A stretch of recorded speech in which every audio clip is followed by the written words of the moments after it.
Was something very, very special. Obviously, my cause, my cleats, and the fact that everybody, the players, the coaches, everybody's participating. I noticed your particular charity is dealing with children. Talk a little bit. Talk about that a little bit to me as far as why you chose that particular charity and how special it is to you.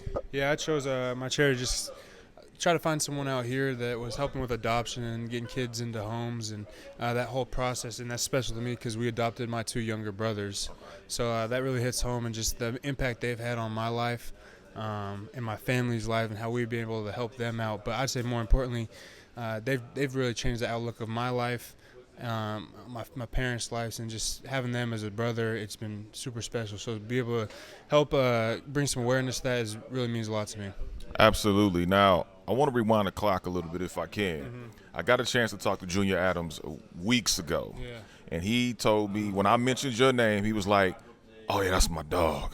That man's work ethic, his attention to detail, his focus." When you hear compliments like that from a person of his caliber, obviously working with you at Oregon, as far as that coaching staff, and now he's moved on to the Cowboys, what comes to mind when you hear things like that about you being said?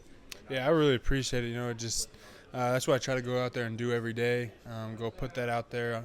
Work hard is something my dad's taught me, and that hard work works. So being able to do that and having the attention to detail and everything that matters in football, it's such a game of inches, and I love that about it. Is there's so many small details that nobody knows outside just watching, but it makes or breaks a play. And so just falling in love with that, and doing that at Oregon, and being able to have guys like Coach June be able to coach you and be able to pick up things from him being the wide receiver coach, and he would teach me things, and we'd have good talks. So it means a lot hearing that from June. But What are some of the similarities you got from Coach Lanning and now you're here with Coach McVay? What are some of those similarities that helped you kind of bridge the gap between getting drafted?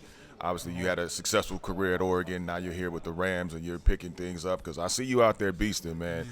How did that help? yeah, I think honestly it's just a blessing to have those two coaches in my corner, having to go from Lanning, who's a great coach, to Coach McVay, who's another great coach. And both of them are full of energy, and they also, I think the biggest thing that separates them from other coaches is they care about the people. They care about the ball, obviously, and they're great masterminds when it comes to that part, but pouring into the people off the field and who they are as men, and showing them the right way off the field, because that translates onto the field. If you're not taking care of stuff off the field in your business and being a man, then I think it really does pour into your football life. And so they do a great job of building that relationship with the players, but also being a mastermind and a great coach at what they're supposed to do, and that's football. So bridging that gap of both of those.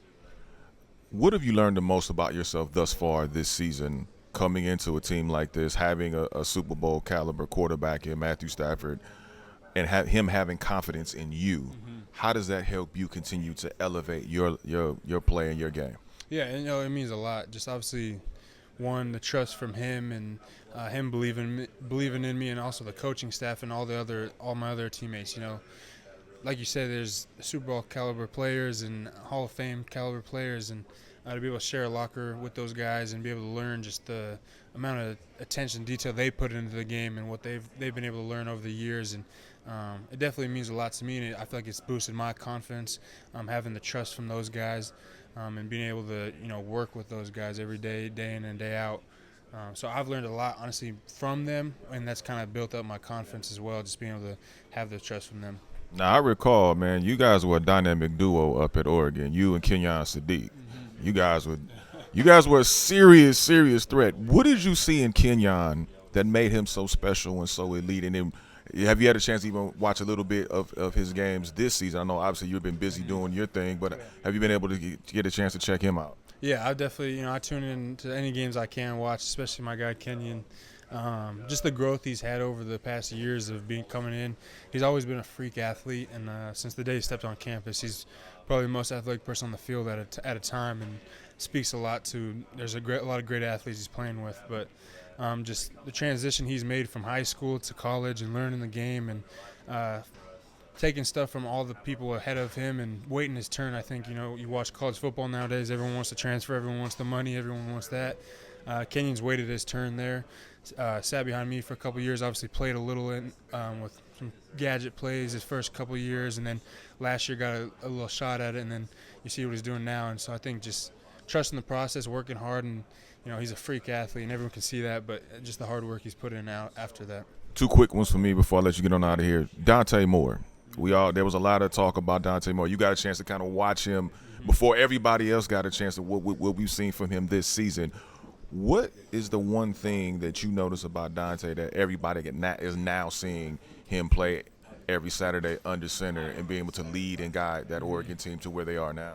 Yeah, I think seeing when Dante came in, just the decision to come to Oregon in the first place and sit behind Dylan, he knew he was going to sit for a year and learn the offense, learn football from all the guys that he had with the coaches and Dylan and all the other people in the building. Just being able to be humble enough to come and do that and be able to wait for his turn to take the keys to I call it the Lambo of Oregon's offense, And so he waited his turn. He learned a lot of football, made a big decision to be able to be humble and sit that year and kind of bet on himself. But he's super talented. The day he walked in again, this is a kid that can sling the ball wherever he wants, and just being able to put all those things together with the offense and learning the ins and outs of the game of football, not just going out there and having the raw talent, but putting everything together. And he's a great kid off the field. He's a great leader, and so we all seen this kind of coming. I know Tez had a quote from a while ago that he said he's going to be in the Heisman race, and we all kind of seen that just with how he came to work since he got there. So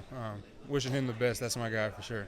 Last for me, for you in particular, being a rookie, obviously on a very high-quality, high-powered team in the Los Angeles Rams, your faith is a lot.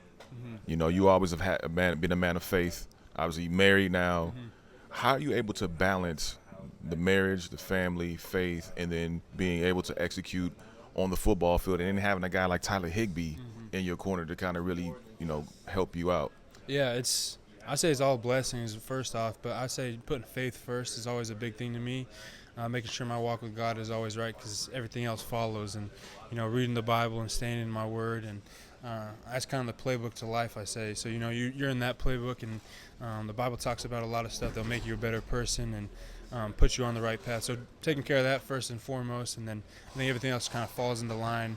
It's definitely hard being a pro and being able to balance football and at-home life and being married, and but there's no other way I'd want it. And so just being able to sit there and balance it. My wife's great. She's my best friend. She's good at being able to help me take a break from football, and she makes sure that she does that. But she also knows that this is my job and how I provide, and so she's very supportive of that. But Higgs is such a big part of my coming up in my training and just kind of being able to develop behind him, just because he's played so much football. He has so much tape. He's done everything you can think of, and so just being able to learn from a guy like that who's a great man off the field, and being able to learn stuff from him, just like being a man, and then also on the field he has all the tricks and things that you can get because he's played for so long. He's just done it at a high level for those 10 years. So, well, man, I'm glad you're here. Yeah. I was pulling for you to get drafted here, and I'm glad you're here now, and I think you have a very bright future.